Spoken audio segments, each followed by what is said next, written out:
Hoje nós iremos refletir a partir do Evangelho de João, capítulo 5, do versículo 1 ao 15.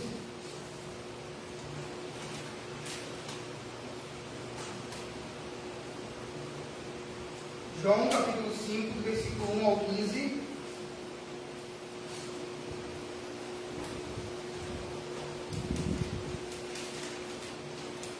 O capítulo 5 é um capítulo muito denso, teologicamente falando, que cabe ao pregador o ônus de simplificar, mas ao mesmo tempo de não ser simplista, para ser fiel ao texto.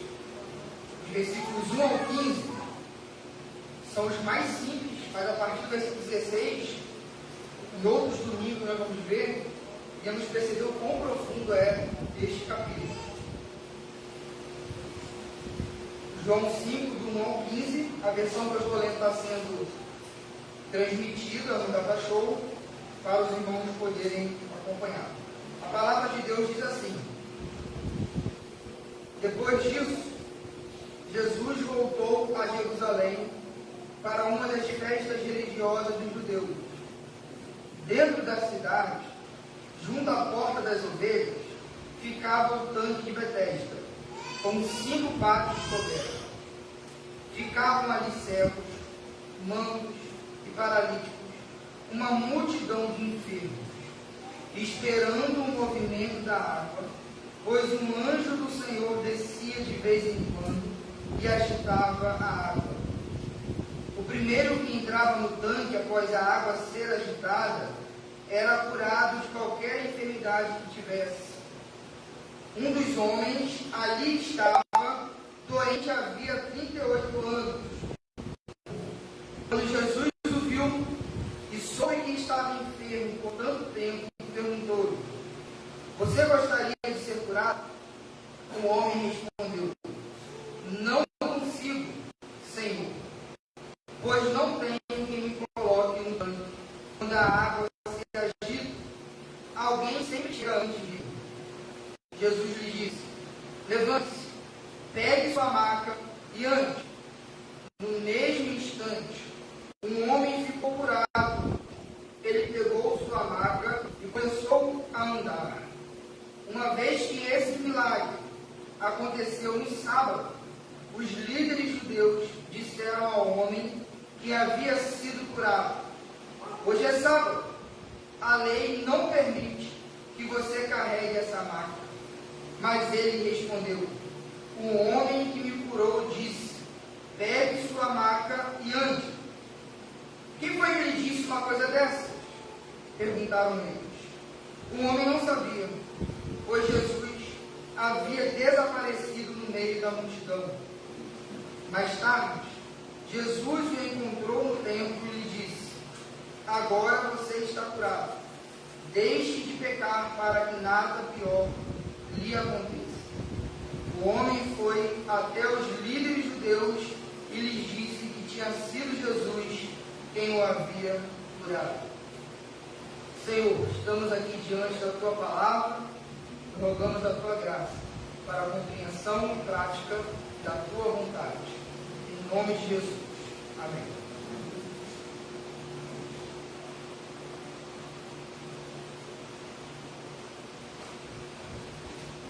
Meus irmãos, no último capítulo, nós vimos que Jesus voltou a Galileia, e no capítulo 5, já indica o retorno de Jesus a uma das festas religiosas dos judeus.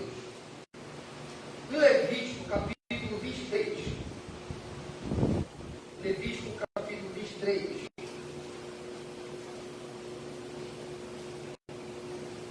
a palavra de Deus diz assim: o Senhor disse a Moisés: dê as seguintes instruções ao povo de Israel. Estas são as festas que o Senhor estabeleceu e que vocês proclamarão como reuniões sagradas. Além do sábado, estas são as festas que o Senhor estabeleceu, as reuniões sagradas que serão celebradas anualmente no devido tempo. E a partir daí Moisés esclarece ao povo de Israel quais são as festas. E são várias. Festa dos pães sem fermento, festas da colheita, festa das cabanas, festas das cambelas. Mas, onde eu quero chegar? O ponto principal aqui é que João começa destacando a total submissão do Filho de Deus às ordens que Deus deu a Moisés para Israel seguir, inclusive nas coisas mais ritualísticas. O Senhor Jesus se submetia. A descida de Jesus da Galileia para a Judéia, especificamente para Jerusalém, para se encontrar para mais uma festa, não era algo acidental. Também fazia parte da harmonia que ele tinha em plena obediência ao Pai Celestial. E por que é importante mapear isso logo no início? Porque nós vamos encerrar esse capítulo vendo que o desfecho dessa narrativa que nós lemos será uma celeuma entre a religião institucionalizada e Jesus. E qual vai ser a bronca dos líderes religiosos com Jesus? O flagrante desertor das leis de Deus. Essa será a acusação que os líderes judeus farão acerca de Jesus no final dessa narrativa.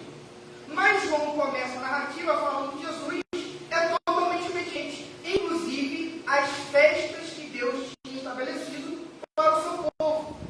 Então nós vamos chegar no final a entender que a desobediência de Jesus, que os líderes fariseus religiosos apontavam, não era uma obediência à lei de Deus, mas era um tipo de desobediência às leis religiosas que a instituição acrescentou para além da lei de Deus. Então é muito importante nós partirmos desse texto com essa perspectiva, que o Filho de Deus é totalmente submisso ao Pai Celestial.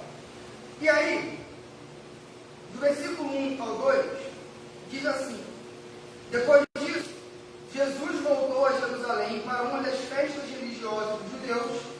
Dentro da cidade, junto à Porta das Ovelhas, ficava um tanque de Betesda, com 5 pavimentos cobertos. Ficavam ali cegos, mancos, paralíticos e uma multidão de enfermos. Meus irmãos, imaginem vocês, Jesus e os seus discípulos estão indo para uma festa em Jerusalém. Indo para Jerusalém, Jesus faz um pequeno desvio. E esse desvio não é para um palácio, não é para algo luxuoso, é para um tanque de Betesda. E o tanque de Betesda era um lugar que a sua própria condição, a sua própria realidade, se tornava um repelente social e religioso. Tal era a sua degradação. João fala que nesse tanque havia cegos, paralíticos, coxos e vários tipos de enfermos. E meus irmãos, imagine um lugar onde paralíticos e cegos, pessoas totalmente incapazes de discernir lugares e movimentos, residem ali continuamente. Imagina o estado daquele lugar. Como é que um cego e um paralítico, no meio de uma multidão, vai pedir licença, por exemplo, para fazer as suas necessidades fisiológicas? Imagine os vômitos que havia naquele chão, as secreções. Então imagine o caldo que esse lugar fazia e como que era um ambiente que gerava um repúdio, principalmente daqueles que eram mais religiosos, porque um lugar desse causaria o que nos religiosos? Uma impureza cerimonial. Um ambiente sujo causaria uma impureza cerimonial. Mas não era só os religiosos que abandonavam aquele povo, aquelas pessoas. Era também os familiares, era também a sociedade, porque o lugar era de fato intragável. E aí Jesus está indo para a festa, uma ótima oportunidade de se alegrar, uma ótima oportunidade de rever amigos que moram longe, porque essa festa chama todos os israelitas de todos os povos, uma ótima oportunidade para os familiares, e os discípulos indo atrás de Jesus, Jesus estava em um caminho diferente. Disse, pô, que isso? Jesus vai descer aqui, no tanque de Betesda. E meus irmãos, inclusive isso foi um dos pontos da última mensagem acerca de Jesus e da mulher samaritana. Os discípulos certamente foram contrariados inúmeras vezes na sua caminhada com Jesus. Porque, meus irmãos, quem de nós aqui, vindo para o templo, indo para uma festa, para uma reunião solene, passa perto de um lugar com fumaça, ou pisa em lama de forma proposital? É inconveniente chegar numa festa sujo, ou com um mau cheiro, mas é exatamente isso que Jesus faz. Ele pega uma rotazinha diferente e vai para um lugar que ninguém queria visitar. Enquanto havia festa no templo, havia choro e lamento no tanque de Betesda. Enquanto havia alegria no templo, no tanque que ficava próximo do templo, havia o quê? Tristeza e nenhum motivo para festejar, humanamente falando. E meus irmãos, os discípulos não podem ser donos de seus próprios pés. Então, por mais que entrar pela porta das ovelhas e acessar o tanque de Betesda fosse algo inconveniente para os seus discípulos, eles tiveram aqui com Jesus. Porque Jesus fala assim: o discípulo ou o aluno não é maior do que seu mestre, do que o seu discipulador. E se Jesus está entrando nesse recinto, os discípulos também deveriam entrar. Isso que nós aprendemos aqui, meus irmãos, é que talvez um dos desafios missiológicos da igreja não seja única e exclusivamente uma missão geográfica, de ir longe, mas uma missão social, de alcançar os guetos e os grupos invisíveis que habitam perto de nós. Porque o tanque está perto do templo, está em Jerusalém, na cidade santa. Mas Jesus cumpriu a sua missão na cidade santa, dentro do recinto mais santo de Israel, porque havia ali um gueto, um povo menosprezado. Havia ali, na nossa linguagem, uma tribo urbana que todo mundo repelia, por causa do seu jeito de viver, do seu estilo de se vestir, da sua maneira de comer e o que faziam. Jesus vai no recinto mais podre, humanamente falando, para alcançar um homem que jazia ali, doente, por 38 anos, totalmente incapaz. Uma das funções missiológicas da igreja não é única e totalmente geográfica, mas é também sociológica, de alcançar povos que estão próximos, mas ao mesmo tempo distantes, por causa da indiferença e do preconceito. Pois bem, agora começa a entrar um pouco da parte difícil do texto. A parte B do versículo 3 e todo o versículo 4 está em colchetes. Não sei se a Bíblia de vocês estão assim, mas muitas traduções têm esses colchetes e outros não. Então eu preciso de muita atenção dos irmãos.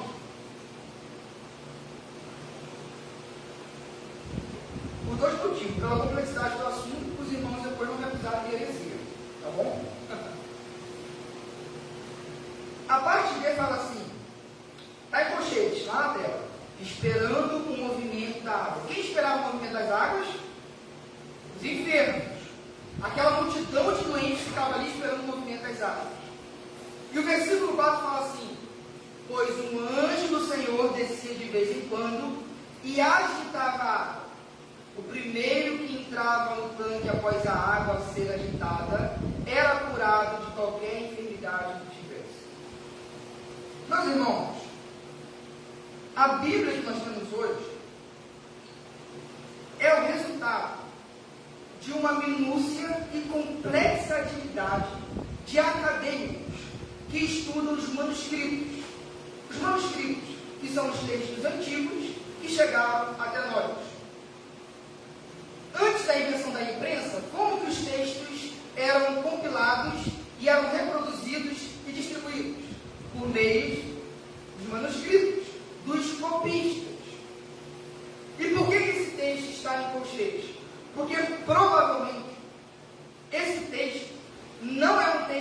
canônico.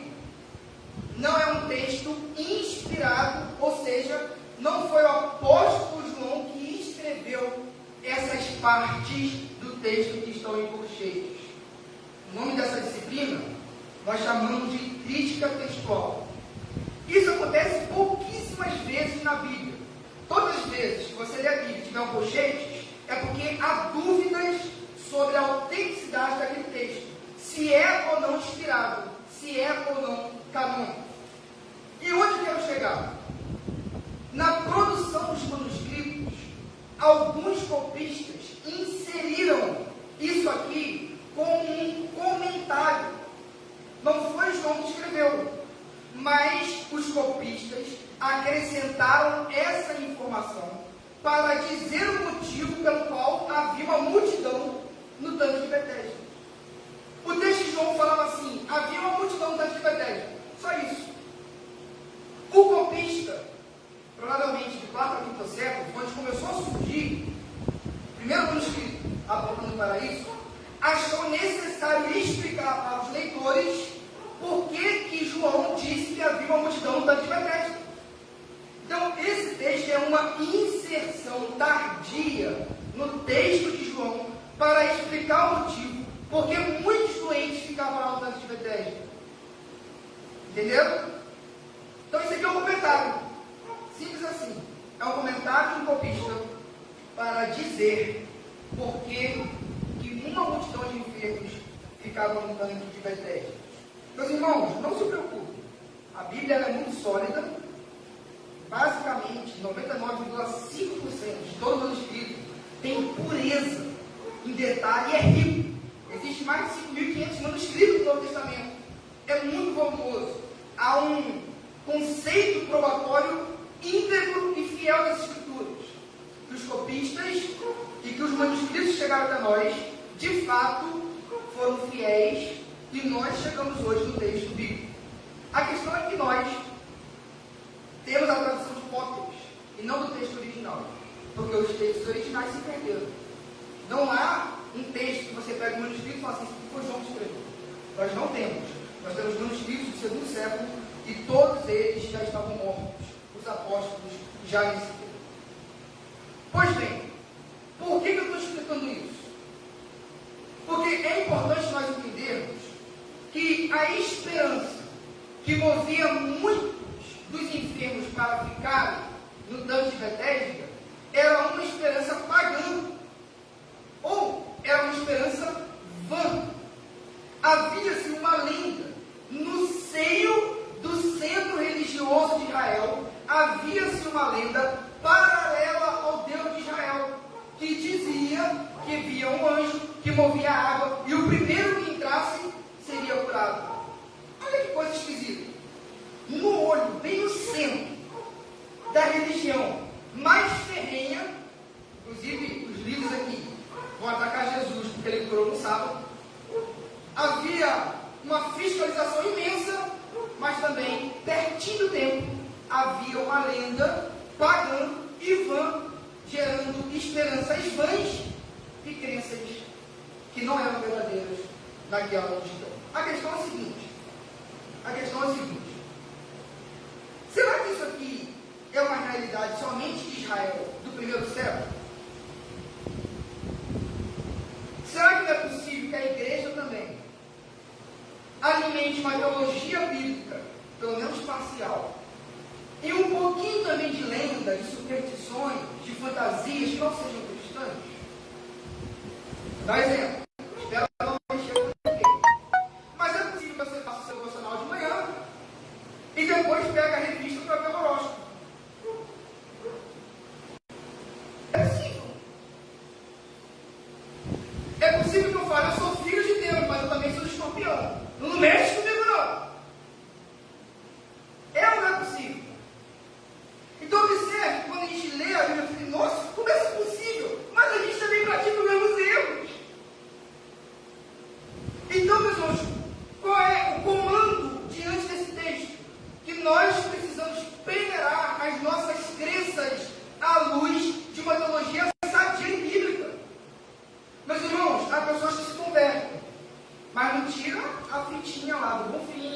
Santo, não sei o quê, porque é proteção.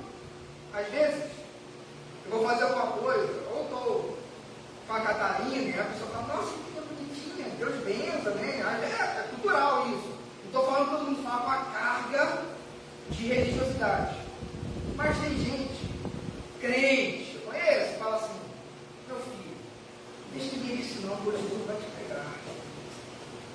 Mas gente, eu estou debaixo da cruz. Como assim? Meu plano não vai dar certo porque vai ter um gigante ganhando. Então, meus irmãos, a gente precisa venerar as crenças as quais nós vamos de fato crer e viver. Mas eu queria destacar algumas coisas ainda nessa lenda. Observe que a lenda dizia que havia um anjo, descia no tanque, a água se agitava e o primeiro que chegasse fosse curado. Talvez, meus irmãos, era difícil chegar no tanque. Talvez era difícil. Provavelmente, muitas pessoas ficariam ali na fila do SUS esperando uma vaga. Vagou alguém e vai entrar, porque era multidão. Mas eu imagino que fosse mais difícil ainda permanecer. Primeiro, por causa da condição do lugar. Segundo, porque a lógica meritocrática religiosa desse lugar gerava uma liturgia diabólica. Observe um monte de doente, um monte de necessitado, com os olhos esbugalhados, esperando a água se mexer. Provavelmente poucas vezes se mexia. E quando se mexia, eu tinha que botar o pé na frente de um. Eu tinha que mexer para o outro. Olha, mexeu lá, mexeu ali. Observe que por mais que houvesse uma multidão no tanque, não havia senso comunitário. Porque para eu chegar na água, eu tinha que vencer obstáculos. E o maior obstáculo não era a minha doença que me impossibilitava, era quem? O meu próximo. E qualquer tipo de religião que instaure entre você e o seu próximo uma competitividade, uma meritocracia, quem chegar primeiro faz, é uma religião que não provém do coração de Deus. Então imagina, não somente o estado físico desse lugar, mas o estado espiritual. Não havia senso comunitário. Ninguém poderia chamar um ao outro de amigo. Ninguém poderia dormir. Porque era uma esperança que ordenava aquele lugar de maneira que fizesse que eu chegasse próximo com um rival. Até que eu não posso. Eu olho meu próximo como irmão. Por quem eu devo sacrificar? No tanque da igreja eu devo me sacrificar para vencer. Então imagina o céu. O lago está aqui, o cimento está aqui. Eu estou vendo. Olha, mexeu, como está ali, ó. Cara, de cabeça no chão. Porque, meus irmãos, você coloca milhares de corações necessitados com uma única esperança. Vai ter o quê? Então, a lógica desse lugar é uma lógica diametralmente oposta à lógica do reino de Deus. Era um contra todos. Era solitários no meio da multidão. Era difícil chegar, mas era difícil permanecer. Era difícil permanecer. E o pior de tudo, por uma lenda vã, por uma falsa esperança, por uma lenda que não acompanhava a realidade. Meus irmãos, perto de nós e no mundo todo, há testemunho de que o ser humano é religioso por natureza. Porque onde você vai, não há um lugar sem resquício e sem vestígio de mínimo de religião. Porque o ser humano tem essa aspiração, essa necessidade no seu coração de adorar algo, de olhar para o transcendente, de ter esperança quando não tem. E aí nós precisamos adorar algo, e aí a gente fabrica. Porque é melhor ter uma esperança falsa do que nenhuma. Eu só tenho esperança nenhuma. Acaba fazendo com que a sua vida vá embora. Porque a esperança falsa, pelo menos dá uma alívio. Dá um jeito de fazer a coisa acontecer. Há muitas pessoas que vivem dessa maneira, nessa circunstância, adorando falsos deuses, com falsas esperanças. E a igreja precisa entrar no tanque de Betesda e anunciar que só Jesus, de fato, é o Salvador. E de fato, é o Deus encarnado, que manifestou misericórdia e graça a todos os homens. Nós precisamos localizar os tanques de Betesda que existem no mundo, seja o gueto social, seja a tribo geográfica, e dizer que há uma esperança verdadeira. Contrapor a falsa religião à verdadeira e apontar para Jesus. E mais uma lição que nós tiramos para encerrarmos esses versículos é a seguinte: o nome pode ser bonito, mas também pode ser muito falso. Betesda significa casa da misericórdia. Havia misericórdia nesse lugar, meus irmãos?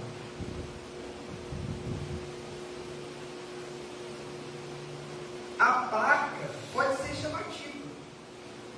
O nome pode ser interessante. Mas não é só porque tem na placa o nome Jesus que Jesus é adorado. Não é só porque tem na placa graça que de fato a graça é pregada. Então temos que ter cuidado. Porque o nome pode nos enganar. O que é extraordinário é que nessa mentira toda, Betesda é casa da misericórdia, a misericórdia de Deus visitou de fato aquela casa. Mas o lugar em si não representava aquilo que apontava. Infelizmente, muito triste. Não são todas as placas batistas que você vai entrar e vai sentir Jesus lá. Não são todas as placas da Assembleia que você vai entrar e vai sentir Jesus lá. No centro religioso de Jerusalém, uma outra denominação surgiu aqui, com um nome lindíssimo, mas tudo falso. Nós precisamos visitar esses lugares para apontar a verdade. Mas nós também precisamos saber que esses lugares não são nossos lugares. Então isso é muito importante nós pontuarmos. Pois bem, agora os irmãos sabem que isso aqui é uma lenda, né? Provavelmente uma lenda. E que esse povo, além de doente físico, vivia uma doença espiritual, porque gerava muito vícios espirituais neles, porque eles viam o próximo como inimigos, mas também tinha uma falsa fé. Estavam de fato no ostracismo da religião e da sociedade. Versículo 5. Um dos homens ali estava doente havia 38 anos. Quando Jesus o viu e soube que estava enfermo por tanto tempo, perguntou: você gostaria de ser curado? Meus irmãos, várias vezes nos evangelhos, principalmente os sinóticos, mas João aqui agora destaca esse verbo de Jesus, ver, que é um ver diferenciado. Não é só um ver fisiológico, é um olhar banhado pelo colírio da graça. E nesse texto ainda, você vai ver como o olhar de Jesus e como o olhar dos religiosos são totalmente diferentes. O olhar de Jesus é um olhar de graça, mas o olhar dos religiosos, lá na frente, é um olhar de acusação e de juízo. Jesus olhou o doente. Os religiosos não viram o milagre, viram o quê? A marca sendo carregada. Olha a diferença.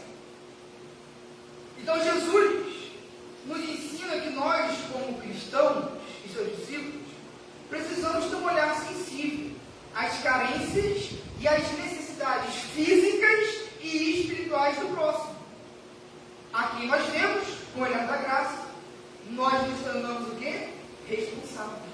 Porque Jesus fala o quê? Amarás o teu próximo. E quem é o próximo? Tem que escolher, tá? É quem ama o alcance. Então nós precisamos desenvolver esse olhar banhado pela graça e pela misericórdia de Deus, a fim de que o bem possa ser praticado. Mas o versículo 6 ainda nos ensina uma lição muito preciosa. Meus irmãos, olha a pergunta de Jesus para um homem que estava doente de 38 anos. A expectativa desse povo não era 70 anos igual ao Brasil hoje. Era muito menos. Ele tinha mais tempo de vida doente do que são. 38 anos doente, Jesus pergunta: você gostaria de ser curado? Aí às vezes as pessoas perguntam: mas, poxa, que perguntem? Mas a questão é a seguinte: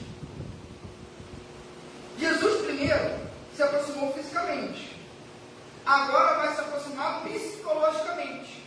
O toda a pergunta e a já faz aquele paralítico ver que Jesus tem uma intenção. E a própria aproximação psicológica à pergunta já gera nele um ar diferente. No mínimo, a dignidade humana ali é tocada. Porque olha só, todo mundo ali quer roubar a cura no outro. No tanto de Betesda, ninguém quer ceder a cura, todo mundo quer tomar a cura. Aí Jesus chega aqui e fala, você quer a cura? Olha como é diferente, ele quer olhar assim, ó, sem entender direito. Mas existe uma lição muito importante, que Jesus não quer desperdiçar o seu poder. E a igreja não deve desperdiçar os seus recursos com uma pessoa que doente está e assim quer ficar. Provérbios, capítulo 1, versículo 32, na versão NVT, diz assim: os tolos são destruídos por sua própria acomodação. O que destrói o tolo? Acomodação, conformismo, incapacidade de querer mudança. Então, por que Jesus pergunta? Porque bênção gera responsabilidade. Talvez ele já estivesse acostumado com o cheiro, a viver simplesmente ali. Ah, Deus, se eu for curado, eu vou ter que trabalhar. Eu vou ter que me locomover para minha casa. Então, às vezes, a pessoa está numa condição muito inferior à que ela poderia estar. E aí Jesus pergunta, porque o vitimismo vicia a pessoa. Meus irmãos, eu lembro com muito pesar no meu coração de uma época, acho que foi na época que eu fui dar uma conferência missionária lá em Anápolis, em Goiás, perto do Brasil.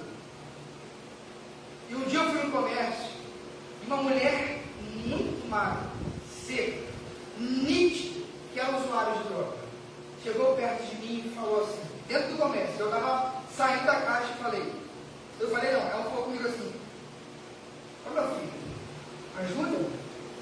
Eu ajudo. Vamos entrar no mercado, a gente compra o que você quiser para comer e eu pago para você. Não, assim não. A mulher seca, raquítica. E aquilo me espantou, porque a gente comprou uma mulher seca dessa não quer comer. Rejeitar aquilo que é mais básico para a existência humana, que é comida. Aí eu pensei, você não entendeu?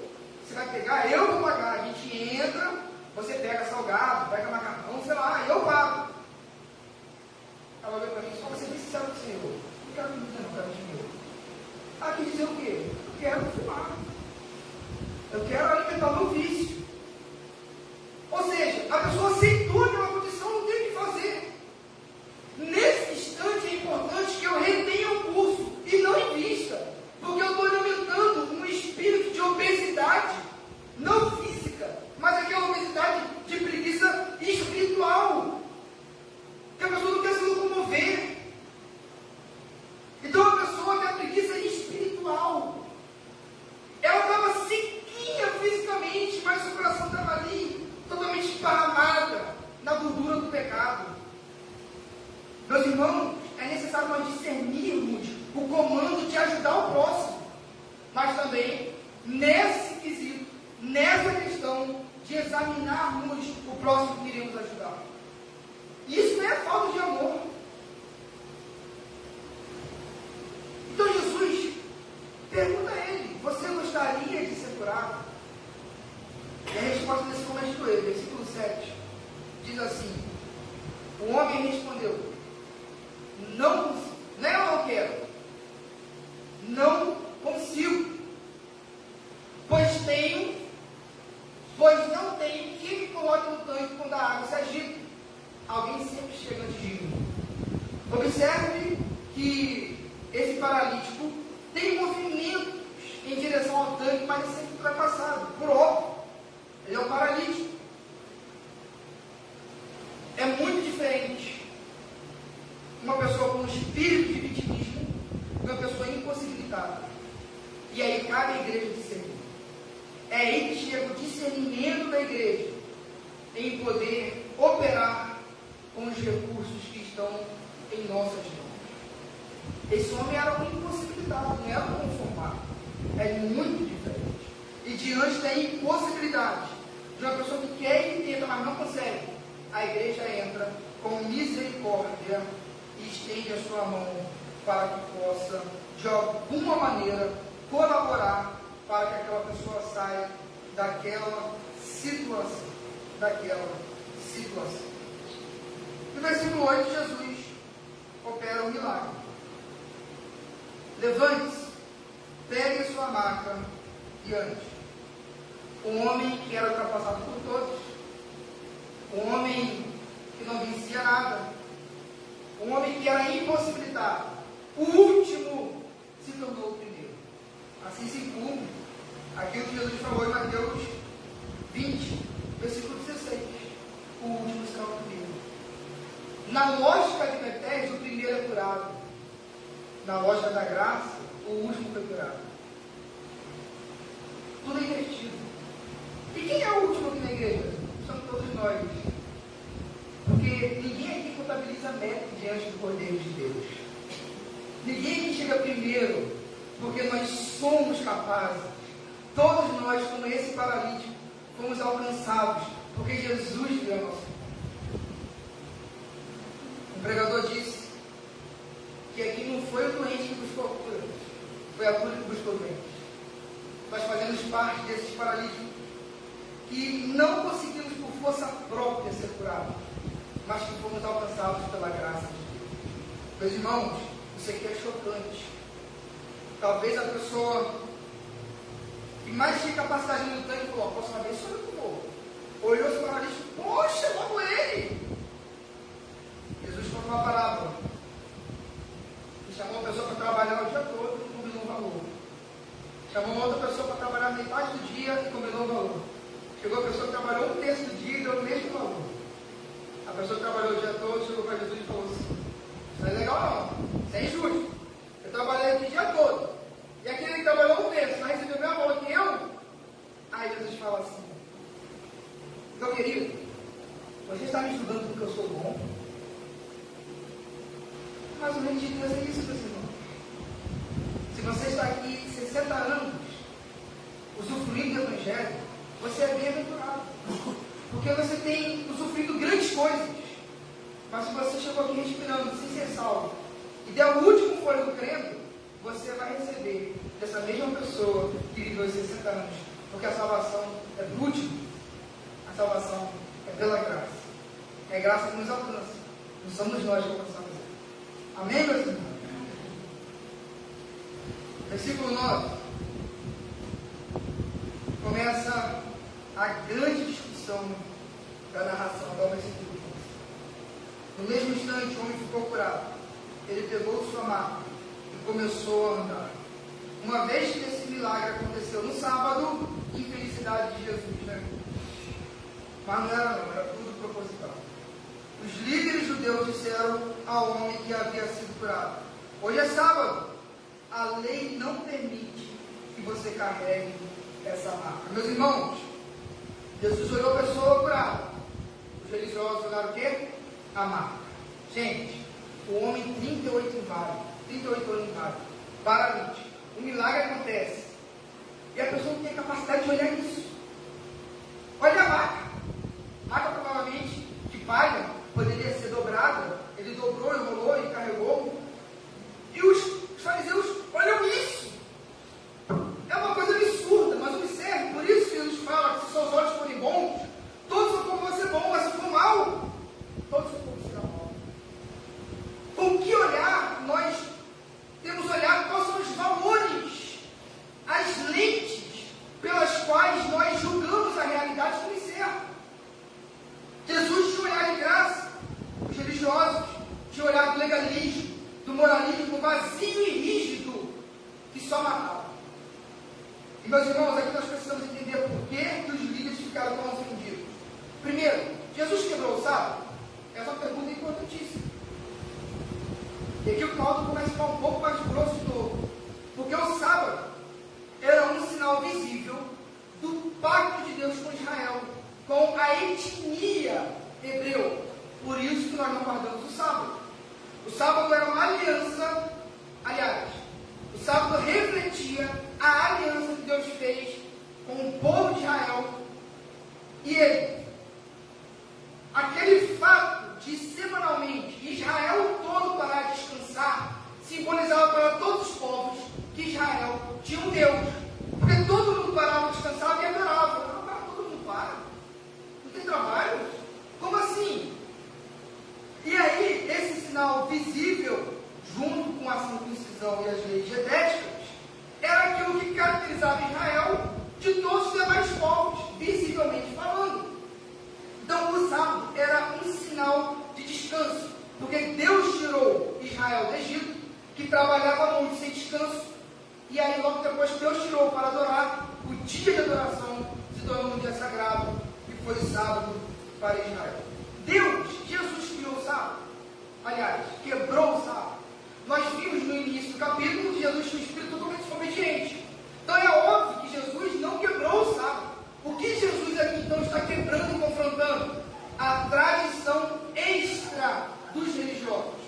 Meus irmãos, os fariseus queriam tornar tão pesada a vida da fé que eles acrescentaram não trabalhar no sábado 39 variações, 39 especificações. Não pode trabalhar no sábado, pode isso, 39.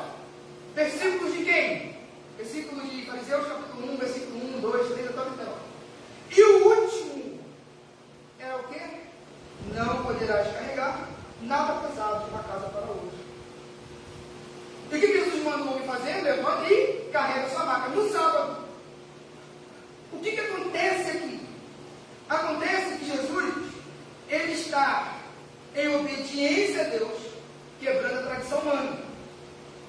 E aqueles que obedeciam à tradição humana acabavam escondendo a lei de Deus e não obedecendo a lei de Deus por causa da tradição. Então observe que Jesus ensina que obedecer à lei divina é muito mais importante que obedecer às tradições humanas, inclusive tradições religiosas, porque elas podem estar impetrando a morte ao invés da vida. O sábado dos fariseus iria fazer com que aquele paralítico não andasse.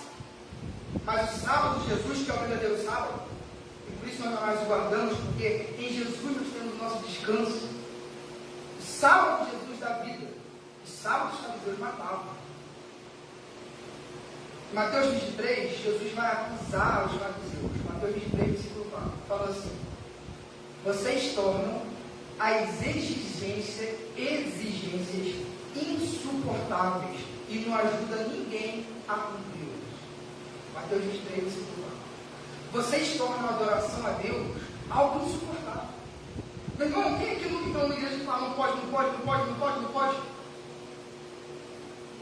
Assim, desde julho eu tenho pregado aqui constantemente.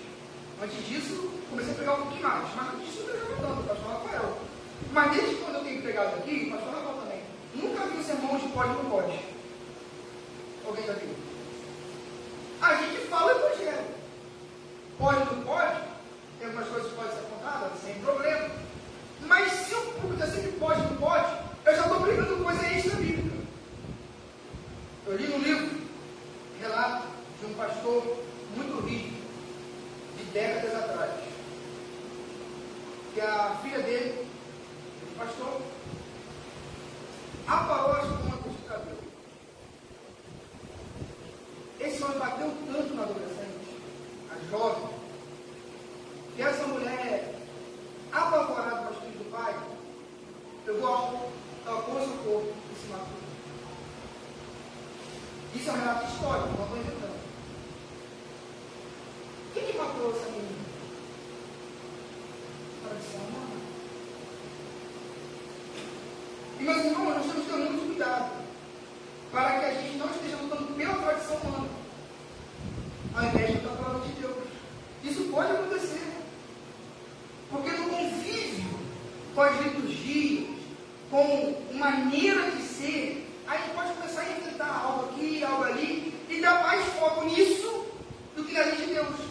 Na quinta-feira que nós estudamos o que é do apóstolo acerca da igreja, nós vimos a diferença de organização e organismo. A organização é a estrutura, o organismo são as pessoas. Eu até celebrei muito a Deus e falei para a igreja, que a nossa igreja, louvado seja Deus por isso, que preza muito mais pelo organismo do que pela organização. Apesar de eu ter defendido a existência da organização aqui.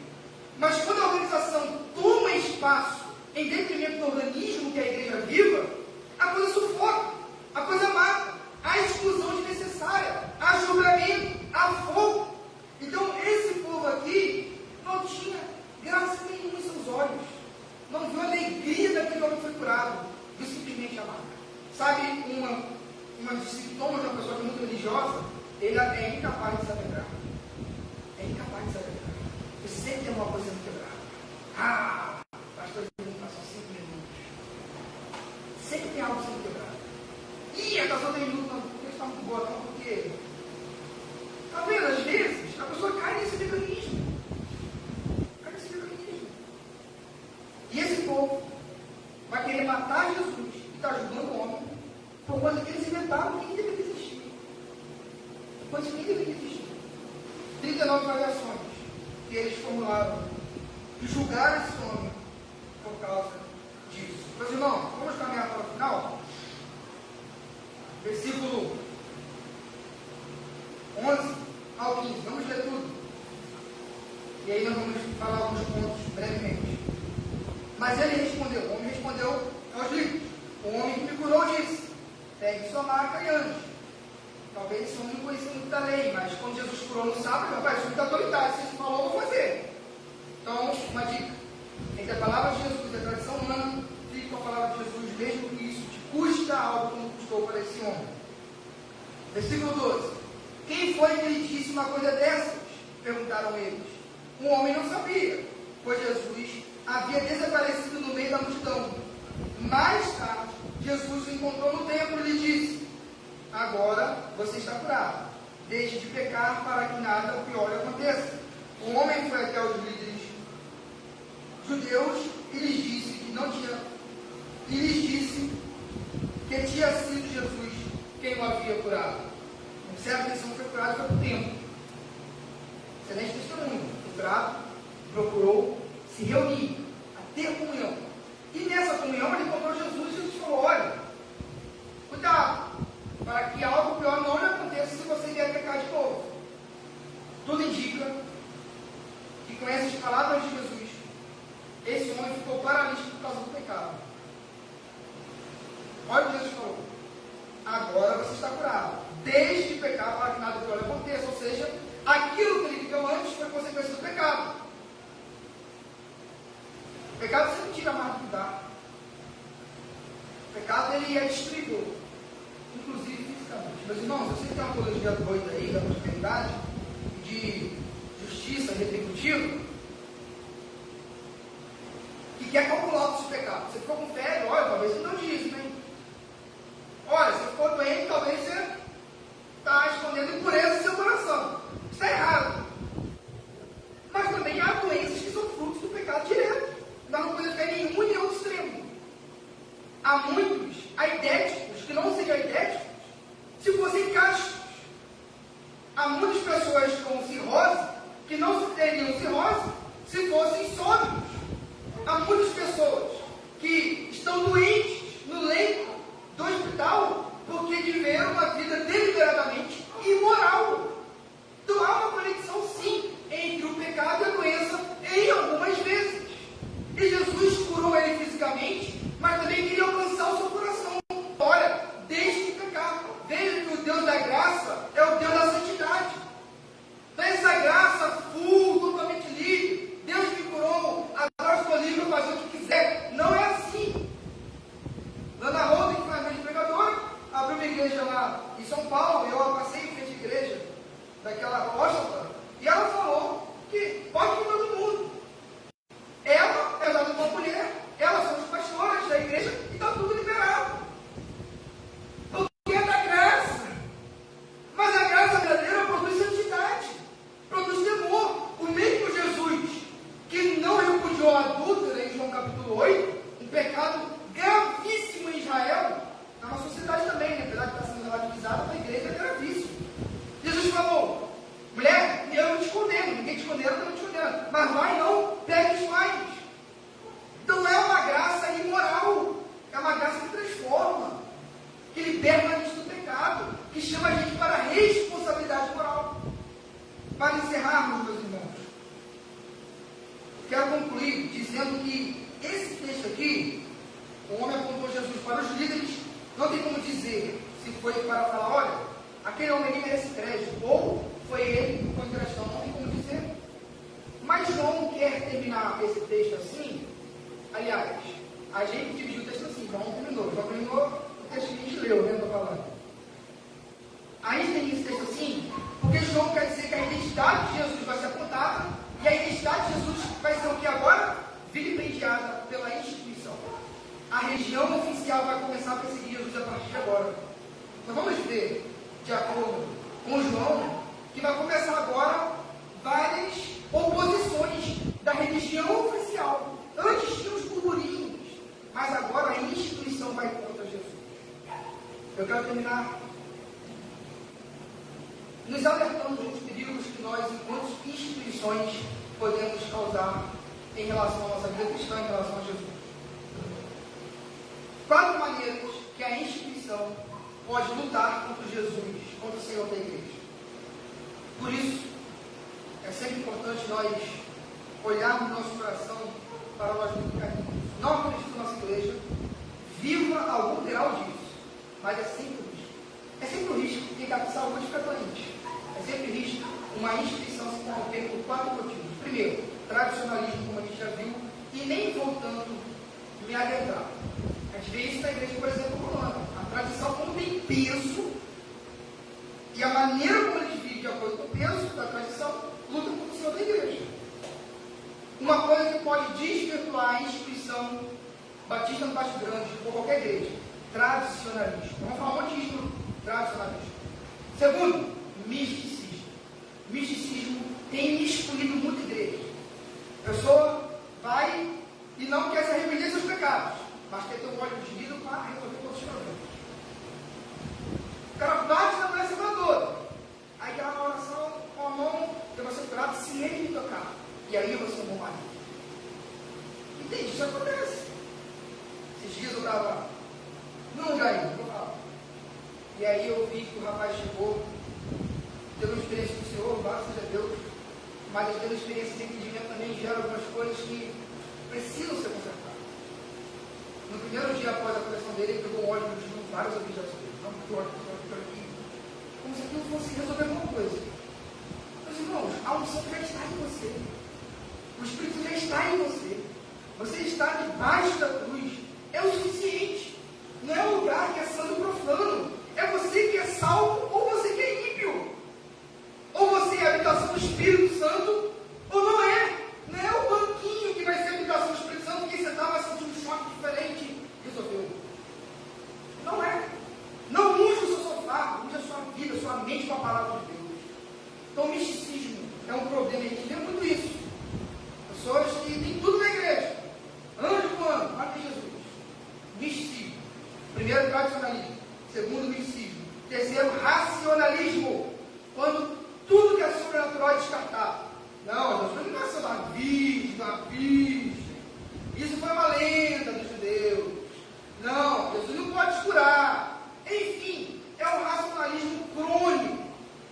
É aquele racionalismo que tira todos os milagres das Escrituras. Tanto é que tem gente que fala que tudo aquilo que foi experimentado no Novo Testamento foram lendas inventadas para alimentar a religião, somente isso. Então, racionalismo. Isso nós chamamos teologicamente de liberalismo, que não é mais sobrenatural. Jesus não é o Deus encarnado. Jesus é simplesmente um homem iluminado. Só isso. Não é Deus encarnado. E por fim, e último, o pragmatismo. Pragmatismo é quando você quer mais resultado do que você quer ser fiel. Dá um exemplo. A igreja quer crescer muito. A gente começa a fazer um monte de coisa. A instituição começa a botar evento aqui, evento ali, começa a aceitar ideias estranhas, começa a fazer movimento, tudo para atrair um monte de gente. O que dá certo funciona. Então, show. Nem tudo que dá certo está o bem. Não existe dar certo longe da verdade. O pragmatismo faz você querer mais o método do que a verdade. Alcançar mais as pessoas do que agradar a Jesus. Porque o que importa é a igreja estar cheia. O importante é agarrar os jovens. Então vamos fazer o que agrada os jovens. O importante é honrar Jesus e que os jovens se arrependam dos seus pecados. problemas da instituição em qualquer momento, qualquer história, em qualquer lugar isso pode acontecer. Tradicionalismo, misticismo, racionalismo e pragmatismo. Por que eu encerro com isso? Porque nós vamos começar a ver agora a instituição oficial indo contra Jesus. E como isso é sempre um perigo iminente, é sempre importante nós sabermos de que maneira nós podemos lutar contra o Senhor da igreja.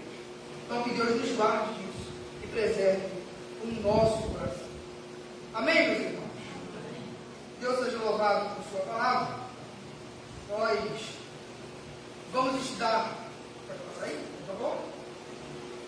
Pode passar a oração também. Só que a gente vai orar, né, meus irmãos? Mas só para dar um recado, a gente ora para encerrar. Quinta-feira nós temos culto de oração, estudo bíblico. Nós vamos falar na próxima quinta sobre a teologia do culto. Por que a nossa igreja prioriza mais tempo para a palavra? Isso é importante, vamos entender isso. Por que a gente tem oração no culto? Louvores. Por que a gente não tem dancinha? Por que tem teatro às vezes? Teatro não. Por que não tem queima de papel aqui no culto? Escreva seus pecados. Queime, vai estar tudo certo. Então vamos estudar sobre teologia do culto. Vamos falar de elementos que a igreja praticam, fundamentados nas escrituras, e também os propósitos do culto. Elementos e propósitos do culto. Não sei se vai dar tempo de tudo, porque quinta-feira é a nossa última assembleia regular, meus irmãos. Vamos ir lá tratar algumas coisas, mas tem tempo suficiente com a permissão de Deus, né? Para tratar depois. E por fim, domingo, EBD, 9 horas da manhã, e celebração à noite, 19h30. Esqueceu? Você vai dar um recado aqui? Você vai dar um recado sobre a virada do ano.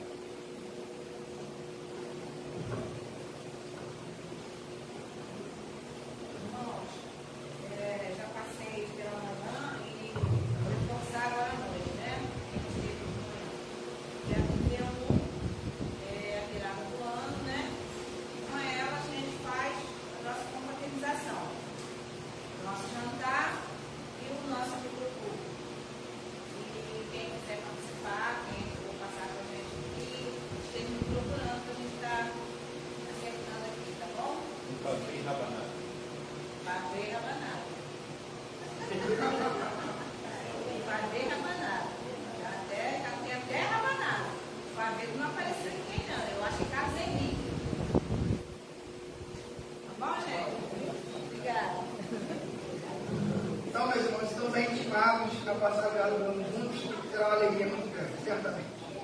Vamos nos colocar de pé, fazer uma oração e agradecer a Deus pela sua condução nesta noite. Senhor, nós te louvamos, Deus, por esse culto. Obrigado, Deus, porque apesar de nós e pela fé, nós temos certeza que esse culto glorificou o teu nome.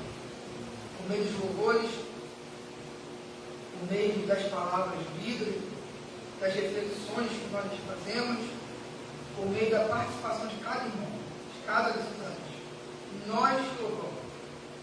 Dá-nos, Deus, uma semana abençoada, nós possamos refletir na tua palavra e vivermos na orientação do teu Santo Espírito.